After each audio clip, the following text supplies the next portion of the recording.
Daddy, what are NFTs and what do they have to do with art?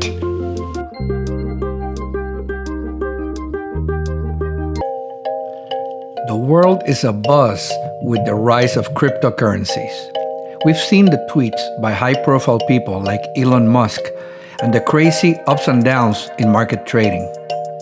The popularity of using cryptocurrencies like Bitcoin has spread from small person-to-person transactions to buying a Tesla, even purchasing your dream home. The subject of this video is NFTs and art, so I won't spend too much time talking about cryptocurrencies, so here's a quick overview of how they work. Crypto is basically decentralized digital money designed to be used over the internet. They make possible the ability to transfer value online without the need for a middleman like a bank or a payment processor, allowing value to transfer globally near instantly, 24/7 for low fees. Also, you don't need to provide unnecessary personal information to the merchant, which means your financial information is protected from being shared with third parties like banks, payment services, advertisers, and credit rating agencies. And because no sensitive information needs to be sent over the internet, there is very little risk of your financial information being compromised or your identity being stolen. Cryptos exist within a blockchain. A blockchain is a system of recording information similar to a bank's balance sheet or ledger. But unlike a bank's ledger, a crypto blockchain is distributed across participants of the digital currency's entire network. The cool thing about it is that it's built in a way that makes it difficult or even impossible to change, hack, or cheat the system. Each block in the chain contains a number of transactions, and every time a new transaction occurs on the blockchain, a record of that transaction is added to every participant's ledger.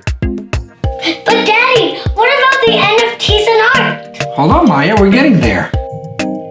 NFT stands for non-fungible token. What does this mean? Well, first, let's see what the word fungible means. The definition is, especially of goods, being of such nature or kind as to be freely exchangeable or replaceable in whole or in part for another of like nature or kind. So for example, $1 bill can be exchanged for 4 quarters, although they're different, but they are identical to each other in value for practical purposes, making them fungible. Cryptocurrencies like Bitcoin and Ethereum are also fungible. On the other hand, assets like diamonds, land, and art are non-fungible because each unit has unique qualities that add or subtract value.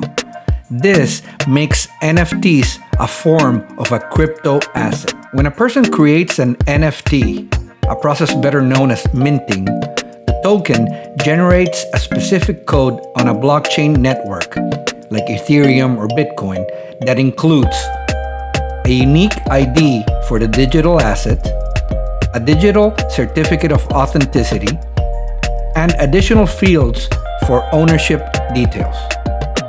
It is then stored in their own securely distributed blockchain, where there is an immutable record stating the token's creation data and sales history, generating a publicly verifiable intellectual property of the work. NFTs can include artwork, photos, music, video clips, video art, and crazy stuff like virtual real estate, and even tweets. As a matter of fact, Jack Dorsey, the founder of Twitter, recently sold his first tweet ever for $2.9 million. Digital artist Mike Winkelmann, also known as Beeple, who had previously only sold a print of his work for $100, had an NFT of his called The First 5,000 Days, sold at Christie's for $69 million. For the visual arts, NFTs are bought and sold and also traded in different open market websites where anyone can participate. They are a blend of traditional art auctions and the stock market. Each piece is unique, and depending on different factors like the following the artist has, the demand for the work, and the trading volume, the value of the NFT can either appreciate or depreciate in value. As a buyer, you can hold on to the NFT in order to support the artist that you like. You can use it and print it for personal use, or you can keep it as a long-term investment or sell it in the short term to make a profit. For artists, they're a great way to connect with their clients and followers, offer new and unique work while generating revenue. Some artists even offer additional perks with the purchase of the NFT, like access to future collection drops, new merchandise, and even original art pieces.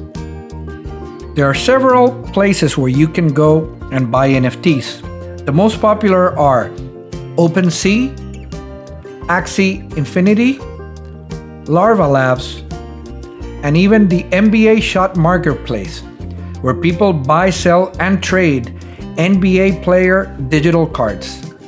You can just create an account in any of these and start buying NFTs. It's definitely an exciting time to get involved in the world of cryptocurrencies and NFTs. For us artists, it's a great way to showcase our art and connect with our friends, family, fans, and collectors. Welcome to the new digital world. That's very cool stuff, Daddy. Are you planning to make some NFTs? Yes, I'm going to be launching my first line of NFTs very soon. Cool! Then, maybe you and I can work on a series of NFTs together. What do you think? Yes, I would love that. Maybe we can do a video on that. Absolutely, and hope you can join us. And remember, if you like this video, please give us a like. And remember to punch that subscribe button and the little bell to get notifications when our next video is about to come out. See you next time. Bye!